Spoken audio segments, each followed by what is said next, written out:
News alert.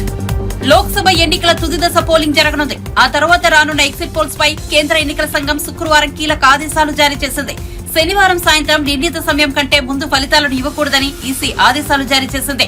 శనివారం సాయంత్రం 6:30 తర్వాత ఎగ్జిట్ పోల్స్ విడుదల చేయాలని తెలిపింది. ప్రజా ప్రాతినిధ్యం చట్టం సెక్షన్ 126A ప్రకారం నిబంధనలు పాటించాల్సిందని పేర్కొంది. లోక్సభ ఎన్నికలతో పాటు ఒడిశా, ఆంధ్రప్రదేశ్ అసెంబ్లీ ఎన్నికలు, అలాగే దేశవ్యాప్తంగా 12 రాష్ట్రాల్లోని 25 అసెంబ్లీ నియోజకవర్గాలకు ఉప ఎన్నికలు జరిగాయి. శనివారం వరకు ఎగ్జిట్ పోల్స్ ఫలితాలను ఈసీ బ్యాన్ చేసింది. పూర్తి స్థాయిలో పోలింగ్ ముగిసిన తర్వాతే అంచనాలు వెల్లడించాలని పేర్కొంది.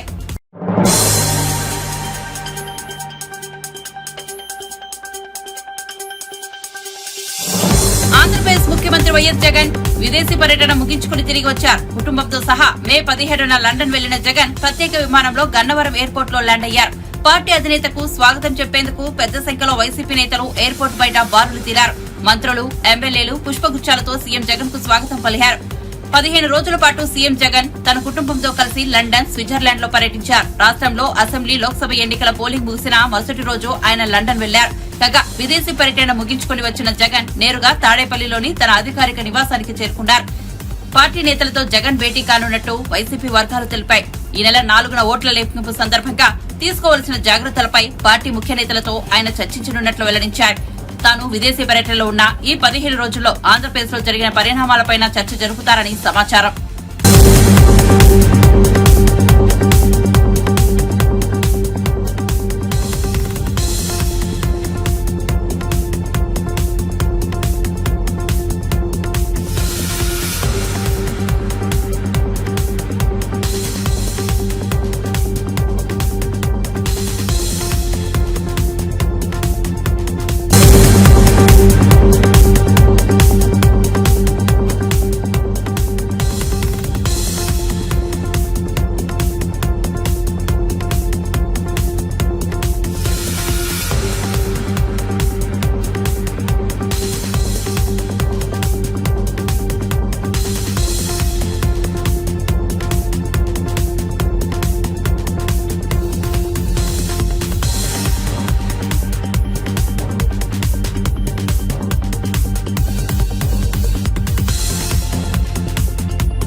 Telangana CM Revanth Reddy, deputy CM బట్టి విక్రమార్కలు రాజ్భవన్ కు వెళ్లారు. తెలంగాణ ఆవిర్భావ వేడుకలకు రావాలని గవర్నర్ రాధాకృష్ణన్ కు ఇన్విటేషన్ అందించారు. గవర్నర్ తో CM Revanth Reddy, deputy CM బట్టి విక్రమార్క భేటీ అయ్యి పలు అంశాలపై చర్చించారు. కాగా తెలంగాణ మాజీ సీఎం, బీఆర్ఎస్ చీఫ్ కేసీఆర్ కు ఇప్పటికే ప్రభుత్వం ఆహ్వానం పంపిన విషయం తెలిసిందే. పరేడ్ గ్రౌండ్స్ లో నిర్వహించే వేడుకలను కాంగ్రెస్ సర్కార్ ప్రతిష్టాత్మకంగా తీసుకుంది. సీఎం రేవంత్ రెడ్డి సోనియా గాంధీని స్పెషల్ గెస్ట్ గా రావాలని కలిసి ఆహ్వానించారు. సోనియాను ప్రత్యేకంగా సన్మానించాలని టీ కాంగ్రెస్ భావిస్తోంది. 10 ఏళ్ల తర్వాత తెలంగాణలో అధికారం కైవసం చేసుకోవడంలో కాంగ్రెస్ ఈ వేడుకలు ప్రతిష్టాత్మకంగా నిర్వహించాలని భావిస్తోంది.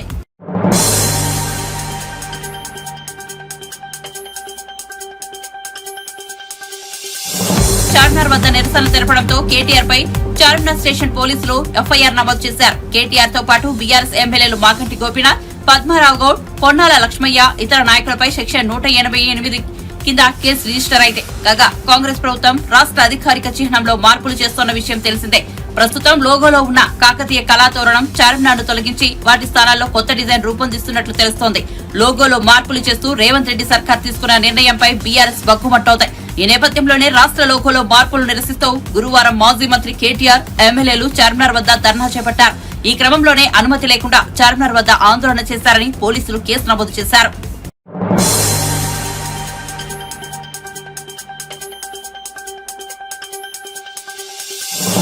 కింగ్ కప్ ఛాంపియన్స్ ట్రోఫీలో సాకర్ లెజెండ్స్ క్రిస్టియానో రొనాల్డో ప్రాతినిధ్యం వహిస్తున్న అల్ నసార్ జట్టు అల్ హిలాల్ చేతిలో ఓడిపోయింది. దీంతో రొనాల్డో మైదానంలో వెక్కి వెక్కి ఏడ్చారు.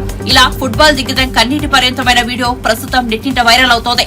సౌదీ ప్రో లీగ్ సీజన్ 2023-24 లో ట్రోఫీ గెలిచేందుకు రొనాల్డో సర్వశక్తులు ఒట్టినప్పటికీ అల్ నసార్ జట్టుకు పరాజయం తప్పలేదు. దీంతో పోర్చుగల్ సాకర్ లెజెండ్ ఓటమిని తట్టుకోలేక మైదానంలోనే బోరును ఏడ్చారు. ఈ మ్యాచ్ లో పెనాల్టీ షూట్అవుట్ లో రొనాల్డో తమ జట్టు తరపున ఒక గోల్ కూడా కొట్టాడు. అయినా తన జట్టును ఓటమి నుంచి తప్పించుకోలేకపోయాడు. దీంతో ఈ సీజన్ లో అల్ నసార్ జట్టు ట్రోఫీ గెలవలేక ఒట్టి చేతులతోనే ఇంటి ముఖం పట్టింది. ఇక 39 క్రిస్టియానో రొనాల్డో ఫుట్బాల్ ఆట పట్ల ఎంతో నిబద్ధతతో ఉంటాడో తెలిసిందే. అందుకే తన జట్టు ఓటమిని జీర్ణించుకోలేక ఇలా వెక్కి ఏడ్చాడు. దీని తాలూకు వీడియో ఇప్పుడు సోషల్ మీడియాలో వైరల్ అవుతోంది. వీడియో చూసిన సాకర్ రొనాల్డో అభిమానులు అయ్యో పాపం అంటున్నారు.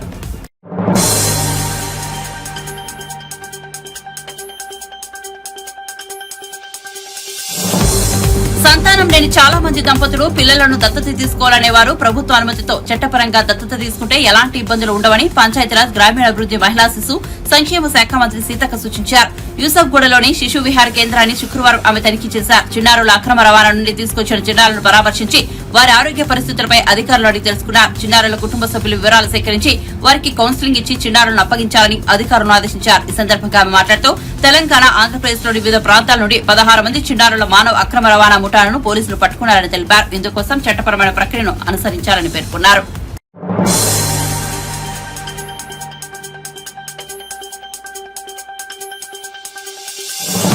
ఎండలతో దేశం ఉడికిపోతున్న వేళ వాతావరణ శాఖ చల్లని కబురు చెప్పింది. గురువారమే కేరళ తీరాన్ని తాకిన నైరుతి రుతుపవనాలు అనుకున్న తేదీ కంటే ముందుగానే దేశంలోని వివిధ ప్రాంతాల్లోకి ప్రవేశించే అవకాశం ఉందని పేర్కొంది. త్రిపుర, మేఘాలయ, అస్సాం, పశ్చిమ బెంగాల్, సిక్కిం రాష్ట్రాల్లోకి ఇప్పటికే రుతుపవనాలు ప్రవేశించాయి. లక్షద్వీప్, కర్ణాటక, తమిళనాడు సహా ఇతర ప్రాంతాల్లోకి కూడా ముందుగానే ప్రవేశించే అవకాశం ఉందని అధికారులు అంచనా వేస్తున్నారు.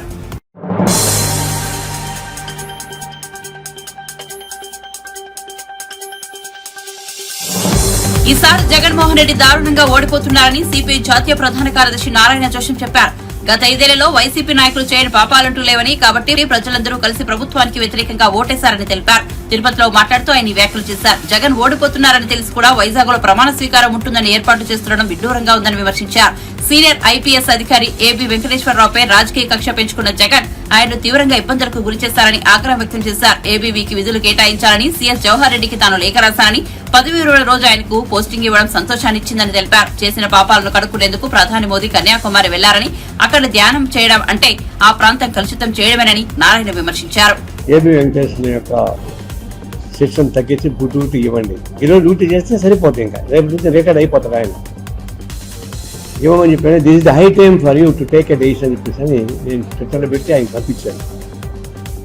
తర్వాత ఇప్పుడు నాకు రిప్లై ఇచ్చారు, మేము పోస్టింగ్ ఇస్తున్నాం అనిపిస్తుంది. సంతోషం.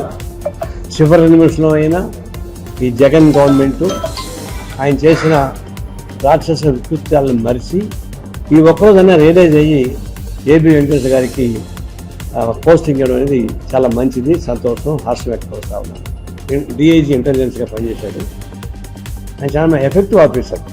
సార్ పొలిటికల్ ప్రాబ్లమ్స్ ఎంతనా ఉంది, ఆయన సర్వీస్లో మాత్రం గ్రే హ్యాండ్ ట్రైనింగ్ ముందుకు అన్ని చేసిన వాళ్ళు చాలా గట్టి ఆఫీసర్. ఈ పొలిటికల్ వెంజన్ తోటి జగన్మోహన్ రెడ్డి వచ్చిన మరుసటి రోజు నుంచి అతన్ని డ్యూటీకి రానికుండా పనిచేశారు. 5 ఏళ్ల పాటు కోర్టులు చెప్పిన, క్యాట్ చెప్పిన వినకుండా అతన్ని బయట పెట్టారు. అంటే ఒక విధంగా హ్యూమిలేట్ చేశారు. ఈయనట్టయితే 10 ఏళ్లుగా బెయిల్ పైన ఉన్నాడు. ఆ కక్షని ఏబీ వెంకటేశ్వర తెలుసుకున్నారు. ఈరోజు ఉత్తరం రాశాను జవహర్ రెడ్డి గారికి. ఈరోజైనా సరే మీరు పునఃపరిశీలించి ఏబీ వెంకటేశ్వర యొక్క శిక్షణ తగ్గించి డ్యూటీ ఇవ్వండి. ఈరోజు డ్యూటీ చేస్తే సరిపోతుంది, ఇంకా రేపు నుంచి రికార్డ్ అయిపోతాడు ఆయన. ఇవ్వమని చెప్పాను. This is the high time for you to take a decision చెప్పేసి అని నేను ట్విట్టర్లో పెట్టి ఆయన పంపించాను. తర్వాత ఇప్పుడు నాకు రిప్లై ఇచ్చారు, మేము పోస్టింగ్ ఇస్తున్నాం అనిపిస్తుంది. సంతోషం. చివరి నిమిషంలో అయినా ఈ జగన్ గవర్నమెంట్ ఆయన చేసిన రాక్షస వికృత్యాలను మరిచి ఈ ఒక్కరోజైనా రియలైజ్ అయ్యి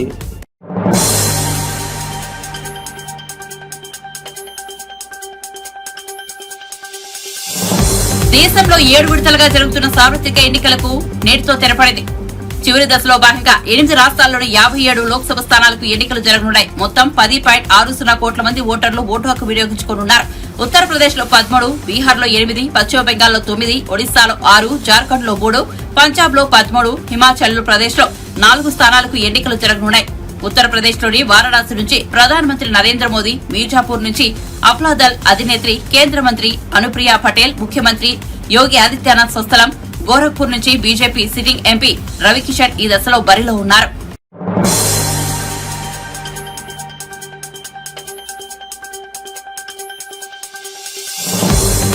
AP BJP chief Purandeswari Raj Bhavan లో గవర్నర్ అబ్దుల్ నజీర్ ను కలిసి వినతిపత్రం అందజేశారు. అనంతరం మీడియాతో మాట్లాడుతూ రాష్ట్ర ఆర్థిక పరిస్థితిపై వివరాలు కోరుతూ గవర్నర్ కు 13 అంశాలతో వినతిపత్రం అందించినట్లు వెల్లడించారు. కార్పొరేషన్లు ఏర్పాటు చేసి అడ్డగోలుగా అప్పులు తెచ్చారని పురంధేశ్వరి వైసీపీ ప్రభుత్వంపై ధ్వజమెత్తారు. పనులు పూర్తి చేసిన కాంట్రాక్టర్లకు బిల్లులు చెల్లించలేదని ఆరోపించారు. కేంద్ర గ్రామీణాభివృద్ధి పథకం కింద వచ్చిన నిధులను దారి మళ్లించారని అన్నారు. గ్రామాల్లో పనులు చేసిన సర్పంచులకు బిల్లులు చెల్లించలేదని తెలిపారు. ఉన్నటువంటి సమాచారం మేరకు నా అవగాహన మేరకు ఆ విషయాలన్నింటినీ కూడా ప్రజల ముందు మేము చాలా కాలం నుండి ప్రజలకి తెలియజేయడం జరుగుతూ వస్తున్నటువంటి విషయం. ఆ సందర్భంలోనే ఆర్బీఐ నిబంధనలు ఏవైతే ఉంటాయో వాటిని ఉల్లంఘించి ప్రభుత్వ ఆస్తుల్ని సైతం తనఖా పెట్టి, అంటే మనందరికీ తెలుసు మన సెక్రటేరియట్ని కూడా రాష్ట్ర ప్రభుత్వం తనఖా పెట్టినటువంటి విషయం మనందరికీ తెలుసు.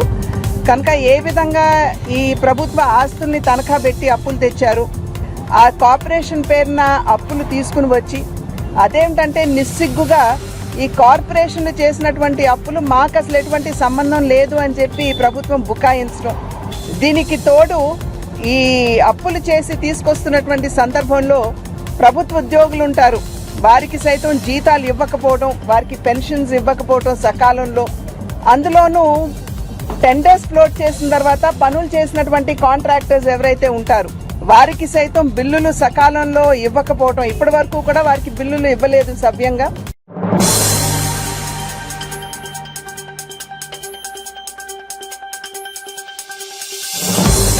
దేశవ్యాప్తంగా 7 రాష్ట్రాలు, ఒక కేంద్ర పాలిత ప్రాంతం పరిధిలోని మొత్తం 57 లోక్సభ స్థానాలకు పోలింగ్ ప్రక్రియ కొనసాగుతోంది. ఓటర్లు పెద్ద సంఖ్యలో తమ ఓటు హక్కును ఉపయోగించుకుంటున్నారు. కాగా చివరిదైన 7వ దశ పోలింగ్ కు ముందు ప్రధానమంత్రి నరేంద్ర మోదీ ఓటర్లకు తన సందేశాన్ని ఇచ్చారు. దేశ ప్రజాస్వామ్యాన్ని మరింత శక్తివంతంగా క్రియాశీలకంగా మార్చాలని పిలుపునిచ్చారు. ఈ మేరకు శనివారం ఉదయం ఎక్స్ వేదికగా స్పందించారు.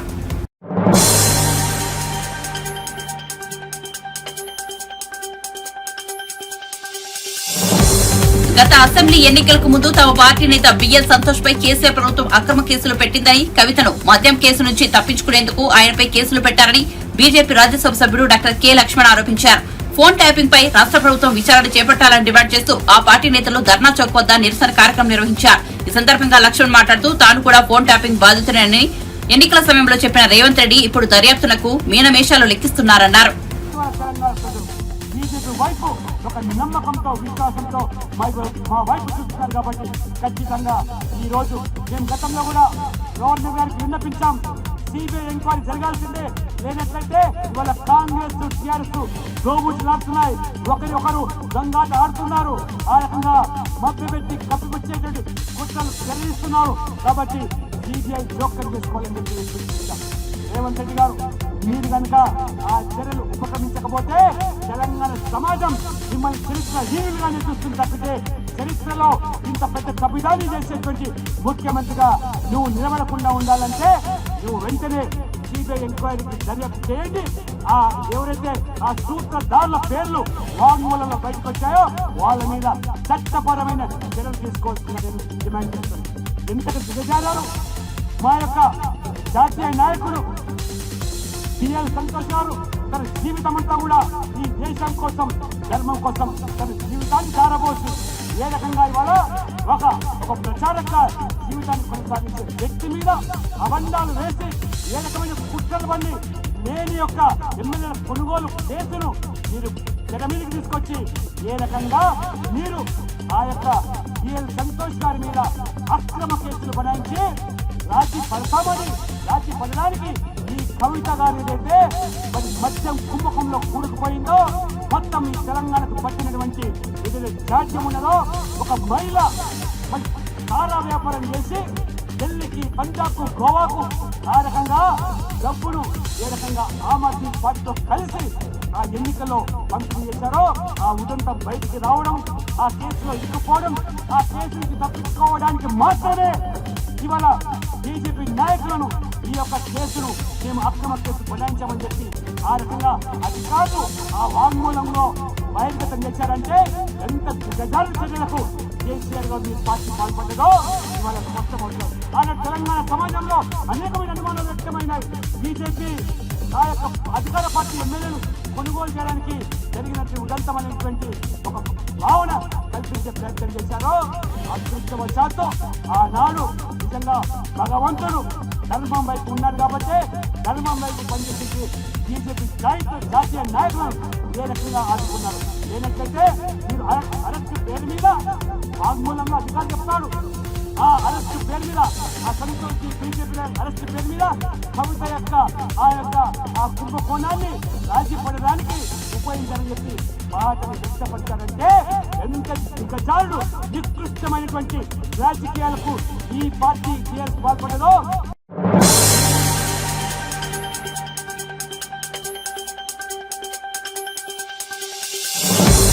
జనసేన చీఫ్ పవన్ కళ్యాణ్ పోటీ చేయడంలో పిఠాపురం సెగ్మెంట్ 2 తెలుగు రాష్ట్రాల్లో హాట్ టాపిక్ అయింది.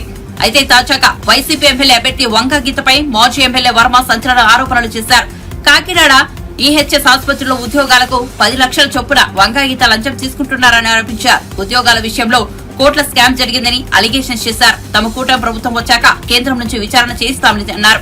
అయితే కోట్ల రూపాయల స్కామ్ జరిగిందంటూ వర్మ చేసిన ఆరోపణలపై వైసీపీ పార్టీ వంగ గీత ఎలా స్పందిస్తారనేది ఆసక్తికరంగా మారింది.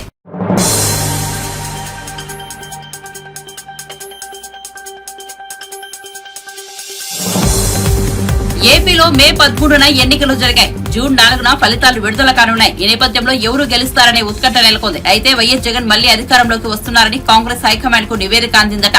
గతంలో వైఎస్ రాజశేఖర రెడ్డితో సన్నిహితంగా ఉండే సీనియర్ కాంగ్రెస్ నేత అంచనా వేశారట. ఆ రిపోర్టును వైఎస్ షర్మిల ద్వారా కాంగ్రెస్ అధినేత సోనియా గాంధీ రాహుల్ కు చేరిందట. అయితే కాంగ్రెస్ కు జగన్ మద్దతు ఇవ్వరని కూడా నివేదికలో తెలిపారట. అటు బీజేపీకి సైతం సపోర్ట్ చేయరనే పరిస్థితి చెప్పారట. న్యూట్రల్ గా ఉంటూ పాలన సాగిస్తున్నారని నివేదికలో చెప్పారట. ఇక కడప పార్లమెంట్ స్థానంలోనూ ఆరా తీశారట. ఈ ఎన్నికల్లో జగన్ గెలిచే ఎంపీ సీట్ల ఆధారంగా ఢిల్లీ నిర్ణయాలు ఉంటాయని కూడా నివేదికలో తెలిపారట. మరి ఇది నిజమో కాదో తెలియదు కానీ జగన్ గెలుపుపై వైఎస్ షర్మిల ద్వారానే కాంగ్రెస్ హైకమాండ్ కు రిపోర్టు వెళ్లిందనే ప్రచారం మాత్రం జరుగుతోంది. ఎన్నికల ఫలితాల తర్వాత ఎలాంటి పరిణామాలు చోటు చేసుకుంటాయో చూడాలి.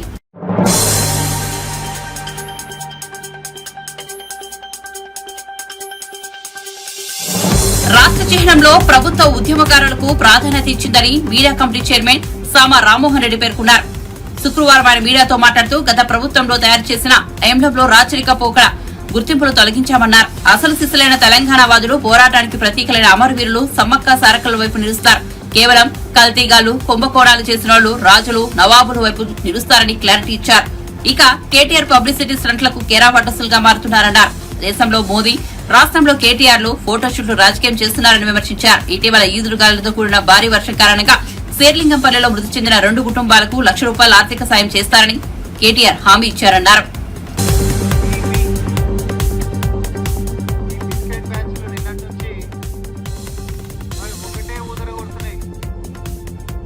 కాంగ్రెస్ ప్రభుత్వంలో సివిల్ సప్లైస్ లో ఏదో అవినీతి జరిగిపోయింది, ఏదో కుంభకోణం జరిగిపోయింది. అది తొలుత మాటలోనే ఊదిరు. అది మేము స్వయాన మీడియా ముఖంగా మేము అందరికీ చూపెడుతున్నాం. ఇక అందరు రండి అని అంటే నిజంగానే ఏంది గంత పెద్ద పని చేసిండ్రా అని చెప్పి మీడియా వాళ్ళు మొత్తం పోయిండ్రు. వాడికి పోయిన తర్వాత చాలాసేపు మాట్లాడిండ్రు. ఒకటే కాగితాలు ఇట్లా పట్టుకుంటారు, ఇట్లా అంటారు, ఇట్లా పెడుతున్నారు, ఇట్లా అంటారు, ఇట్లా పెడుతున్నారు. ఇంత కదా ఆధార్ కార్డా పాన్ కార్డా అనేటటువంటిది ఎవరికి తెలుస్తలేదు. ఏంటి అని అంటే ఆధారాలు అని చెప్పి చెప్తా ఉన్నాం. సివిల్ సప్లైస్ కి సంబంధించినటువంటి అవినీతి జరిగింది అని మాట్లాడేదానికంటే ముంగట ఆరోపణలు, అట్లాంటి తీవ్రమైనటువంటి ఆరోపణలు చేసేదానికంటే ముంగట కనీసం అంటే కనీసం ఒక చిత్తు కాగితం అంటే ఆధారం పట్టుకొని మీడియా ముఖానికి వస్తే కనీసం మీ యొక్క గౌరవం దక్కేది. మీరు చేసినటువంటి అతిపెద్ద ఆరోపణ ఏంటిది అని అంటే సన్న బియ్యానికి సంబంధించినటువంటి కొనుగోలు మరి తెలంగాణ సర్కార్ చేసింది. దాంట్లో 1000 కోట్ల 1100 కుంభకోణం అలా ఏదైతే పత్రిక ఉంటుందో ఏదైతే 1100 కోట్ల కుంభకోణం అని చెప్పి ఒక పార్టీ, 600 కోట్ల కుంభకోణం అని ఇంకొక పార్టీ. బొమ్మ బొట్టు లెక్క ఒకటే నాణం మీద ఒకటే. మిగతా స్క్రిప్ట్ అంతా సేమ్, అంకెలు కొంచెం మార్చుకున్నారు, కండువాల రంగులు మాత్రం మారింది. మిగతా అంతా సేమ్ టు సేమ్. అయితే సన్న బియ్యం ఒక్క గింజ కూడా కొననటువంటి దాన్ని పట్టుకొని మరి మీ కాడ కొనుక్కున్నారో అవినీతి జరిగింది అని చెప్పేదానికంటే ముందా కొన్నారు అనేటటువంటిది ఒక కాగితం చూపెట్టరు అని చెప్పి మరి నిన్న గౌరవనీయులు ముఖ్యమంత్రి వర్యుల మీద మీద కూడా ఆరోపణలు చేసిరు, అంతకంటే ముందు ప్రశ్నలు సంధించారు. నిన్న మంత్రులు కూర్చొని మరి ప్రెస్ మీట్ లో కూడా చెప్పినాం ఏంటంటే శ్వేతపత్రం విడుదల చేయాలి, సిట్టింగ్ జడ్జిలతో విచారణ జరిపించాలి. అది మన చాక్లెట్ బిస్కెట్ మీకు నచ్చినట్టు సాయంత్రం పూట కలవడ్డది, పొద్దుంటాగానే మేము ఆరోపణలు చేస్తాం, సిట్టింగ్ జడ్జిలతో మాకు విచారణ జరిపించాలి. అన్నికి నువ్వు తీసుకొచ్చినటువంటి దాంట్లో ఏమైనా తెచ్చినవా, జరిగిందేమైనా ఉందా, కనీసం ఏమైనా జరిగిందా అనేటటువంటి వాస్తవాలు ప్రజల ముందుకి రావాల్సినటువంటి అవసరం ఉంది. అసలు దీని బ్యాక్గ్రౌండ్ స్టోరీ ఒక నిమిషంలో నేను చెప్తా. తెలంగాణ రాష్ట్రం కోసం కొట్లాడుకుంటున్నప్పుడు అధికారంలోకి వస్తే నీ మన్మడైనా నా మన్మడైనా సన్న బియ్యం అదే బియ్యం తినాలి అని చెప్పినటువంటి కేసీఆర్ గారు మరి 10 సంవత్సరాలైనా కూడా ఎలగబెట్టింది ఏంటి అంటే ఏ రోజు సన్న బియ్యం యొక్క ఊసెత్తలేదు. రేషన్ షాప్లలో కానీ లేకపోతే మిడ్ డే మీల్స్ కి సంబంధించినటువంటి దాంట్లో కానీ ఎవరికి పెట్టినటువంటి పాపాన పోలేదు. ఏ ఆకాంక్షలు ఏ కళలైతే కానీ మనం వచ్చినామో, ఎవరైతే ఏ పార్టీ అయితే కాంగ్రెస్ పార్టీ ప్రజల ఆకాంక్షలు నెరవేర్చాలంటే ప్రజాపాలన ఉండాలి అనంటే కాంగ్రెస్ పార్టీ వస్తేనే మనం కోరుకునే నిజాలైతాయి అనేటటువంటి దాంట్లో మొదలై మరి సన్న బియ్యం అందరికీ కూడా మిడ్ డే మీల్స్ మధ్యాహ్న భోజనాల్లో అయినా రేషన్ షాపుల్లో అయినా లేకపోతే రెసిడెన్షియల్ కళాశాలలో అయినా అందరికీ కూడా సన్న బియ్యం ఇచ్చేటటువంటి ఉక్కు సంకల్పంతో చిత్తశుద్ధితో ముందుకు పోతున్నటువంటి ప్రక్రియలో భాగంగా టెండర్లు కాల్ఫర్ చేస్తే ఆ టెండర్లలో ఎవరైనా పార్టిసిపేట్ చేయొచ్చు, మీరు చేయొచ్చు, నేను చేయొచ్చు, ఇంకెవరైనా చేయొచ్చు, అర్హులందరూ వాళ్ళు ఎంతనైనా కోట్ చేయొచ్చు. ఇవన్నీ అడ్మినిస్ట్రేషన్ తీసుకునేటటువంటి నిర్ణయాలు, కానీ నిర్ణయం తీసుకునేటటువంటిది పొలిటికలే ఉంటుంది 100%. నేను ప్రశ్నించేటటువంటిది ఏంటి అనంటే ప్రజలకి సన్న బియ్యం పెట్టాలనేటటువంటి సంకల్పంతో సన్న బియ్యం కొనుక్కోవాలనేటటువంటి ఒక చిత్తశుద్ధితో టెండర్లకి కాల్ఫర్ చేస్తే పలానా ధరలు అని చెప్పి టెండర్లకి పార్టిసిపేట్ చేసేటోళ్ళు ఇస్తే దాన్ని పక్కన పెట్టినాం ధరలు ఎక్కువనే అని చెప్పి. వాస్తవం ఏంటిదంటే అసలు ఒక్క గింజ కూడా కొనుక్కుంటే దాన్ని పక్కన పెట్టినాం. కానీ ఏదో టెండర్లు అయిపోయినట్టు టెండర్లలో కొనుక్కున్నట్టు 1000 కోట్ల కుంభకోణాలంటే దాన్ని 200 కోట్లంటే కేంద్రానికి పంపినామంట. ఇదేమన్నా బీజేపీ బీఆర్ఎస్ 1000 కోట్లు పొద్దులేస్తే టిఫిన్ తిన్నట్టు తిననీకే. నేను ఓపెన్ ఛాలెంజ్ కేటీఆర్ కానీ మహేశ్వర్ రెడ్డి గారు కానీ ఒకటే అంటున్నా, ఒక్క సన్న బియ్యపు గింజ కాంగ్రెస్ పార్టీ కొన్నట్టు మీ దగ్గర ఆధారం ఉంటే రేపు సాయంత్రం 5 గంటలకల్లా అమరవీరుల స్థూపం కాడికి తీసుకొని మీరు రావాలి.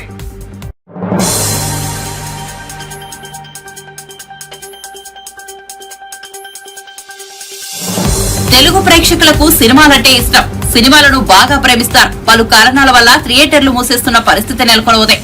అలాంటి పరిస్థితిలో ఒక సినిమా వల్ల జనాలు థియేటర్లకు వస్తున్నారంటే ఆనందం పడాల్సిన విషయం. ఏది ఏమైనా నా సినిమాల వల్ల థియేటర్లకు కల రావడం సంతోషంగా ఉందని విశ్వక్సేన్ అన్నారు. ఆయన హీరోగా నటించిన చిత్రం గ్యాంగ్స్ ఆఫ్ గోదావరి. అంజలి నేహాశెట్టి కథానాయకులు, కృష్ణ చైతన్య దర్శకుడు, సూర్యదేవర నాగవంశీ, సాయి సోజన నిర్మాతలు. ఈ సినిమా శుక్రవారం విడుదలైంది. వంశీ గారి ఇంట్లో జరిగిన ఇన్సిడెంట్ వల్ల అసలు completely wanted to quit, but మా రెస్పాన్సిబిలిటీ జనాలకి థ్యాంక్స్ చెప్పాల్సిన బాధ్యత కూడా ఉంది కాబట్టి we just wanted to keep it simple. So వచ్చిన మీడియా అందరికీ చాలా పెద్ద thanks. And I personally want to thank about my 5 years of journey from Falaknama also. 5 years back छोटे बच्चों को सबको वो फिल्म पसंद आया था, एंड इपड़ेमो छोटे बच्चे बड़े बच्चे अंदर की. So this film is for everyone.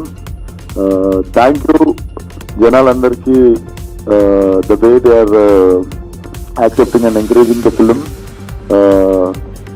Almost 1.5-2 months అయినా మనం హౌస్ఫుల్ బోర్డ్స్ చూసి అండ్ థియేటర్ నిండా జనాలు ఉండి ఆ హడావిడి ఆ సెలబ్రేషన్ మళ్ళీ ఫైనల్లీ మా సినిమాతో వచ్చింది అని చాలా గర్వంగా చెప్తున్నాము. అండ్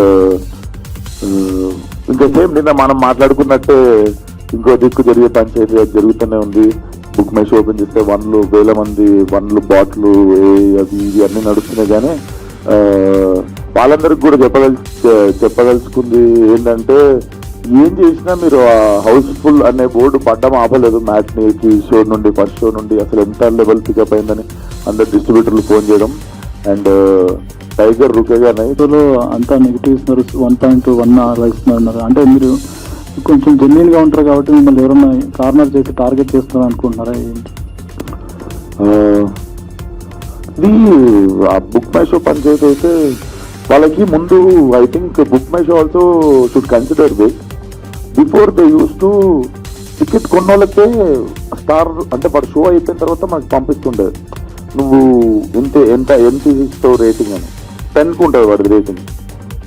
సడన్ గా బాట్స్ కి ఎట్లా యాక్సెప్ట్ చేస్తుంది బుక్ మై షో అనే అప్లికేషన్? ఎందుకంటే ముందు మనం ఓన్లీ టికెట్ కొని చూసినోడిది మాత్రమే అందరు యావరేజ్ చేసుకొని 9 అతను హిట్ వరకు కూడా నేను చేసిన హిట్ సినిమాకి కూడా ఇట్ వాజ్ లైక్ 9.5 కాన్స్టెంట్ ఉండే దానికి ఈ టైం వరకు కూడా ఉంటే మొన్న రీజన్ గా why is this application is also accepting bots to constantly put 1000s of ones వస్తున్నాయి. చూసిన వాళ్ళు 9.8 9.5 ఇస్తారు కదా, అది యావరేజ్ టాలీ చేసుకుని తగ్గించేస్తుంది. సో ఇప్పుడు ఈవినింగ్ నుండి చూపించడం స్టార్ట్ చేస్తుంది. అది ఇప్పుడు ఆల్రెడీ ఇంకా స్టార్ట్ అయ్యాలి మా పొద్దున నుండి ఆల్రెడీ మీరు if you just open your phone, open book My show, gangs of Godavari మీద కొట్టండి, కింద ఫస్ట్ ఒక 3 చూపిస్తుంది రేటింగ్, టచ్ చేస్తే మీకు అసలు పొద్దున నుండి ఎంతమంది వన్లు ఇస్తారో తెలిసిపోతుంది. ఇట్ లుక్స్ వెరీఫై అంటే చిన్న పిల్లలు కూడా చేసేయచ్చు బాటన్. అంటే అదే టార్గెట్ ఏమన్నా ఉందనుకుంటారా మీరు? వాళ్ళు ఏమున్నా జనాలకి ఇది యూనివర్సల్ గా ఇది బాట్స్ అని తెలిసిపోయింది అనుకో, దాని మీద నమ్మకం పోతుంది ఫస్ట్ ఆఫ్ ఆల్. అండ్ జనాలు నాకు తెలిసి ఇప్పుడు ఆల్రెడీ 2వ సినిమా కాబట్టి ఆల్రెడీ అందరికి అర్థమైపోయి ఉంటుంది. సో మనం దాని గురించి చేస్తున్న వాళ్ళు ఎవరో మనకు తెలియదు, కంపల్సరీ పని కట్టుకొని చేస్తున్నారు కదా, కానీ ఎవరో మనకు తెలియదు. కానీ అన్ని పనులు ఉన్నాయి. అంటే ఒక హీరోని అలా టార్గెట్ చేస్తే ఆయనకు సినిమాలు చేస్తే ప్రొడ్యూసర్ కూడా నష్టం కదా, పోతలేదు కదా, అదే ప్రాబ్లం. వాళ్ళు ఫెయిల్ అవుతారు కదా. ఇప్పుడు ఏం చేసి రేసి మీరు తెలిసిన డిస్ట్రిబ్యూటర్లకి వాళ్ళకి అందరికి ఫోన్ చేస్తున్నాం. Maximum matinees, first shows, second shows అన్ని హౌస్ఫుల్ నడుస్తాయి ఈరోజు, రేపు నడుస్తాయి. సో అది ఎఫెక్ట్ చేయకుండా మనం పని చేయాలి అంతే. ఇప్పుడు ప్రొడ్యూసర్ నష్టపోయేంత సీన్ అయితే నాతో ఏ ప్రొడ్యూసర్ నష్టపోలేదు ఇప్పుడు దాకా. అంటే కావాలని అలా టార్గెట్ చేసే వాళ్ళ వల్ల ఇది అవుతుంది. అది ఆ టాపిక్ ఎంతసేపు మాట్లాడినా మనకు తెలియదు ఆ లెవెల్. ఇంకోటి తెలిస్తే మాత్రం చెప్పండి నాకు. ఈ సినిమాతో పాటు ఇంకో 2 సినిమాలు రిలీజ్ అయ్యాయి కదా, అంటే ఇలా కాంపిటీషన్ ఉండడం వల్ల కూడా కొంచెం కలెక్షన్స్ తగ్గేది ఉంటుంది కదా. నాకు తెలియదు ఆ రెండింటి నాకు పొద్దున నుండి నాదే సరిపోయింది యాక్చువల్లీ. ఇప్పుడు ఒకసారి కొంచెంసేపు అయితే అసలు మిగిలిన ప్రపంచంలో ఏం జరుగుతుంది, అసలు నా సినిమా నేను కాకుండా అసలు ప్రపంచంలో ఏం జరుగుతుంది నేను తెలుసుకునేకుంటుంది. మాకు పని వర్కే సరిపోయింది. ఇంకోటి ఏంటంటే మీ ప్రతి సినిమాలోనే 2 హీరోయిన్స్ ఉంటారు, అదేమైనా సెంటిమెంటా ఏంటంటే?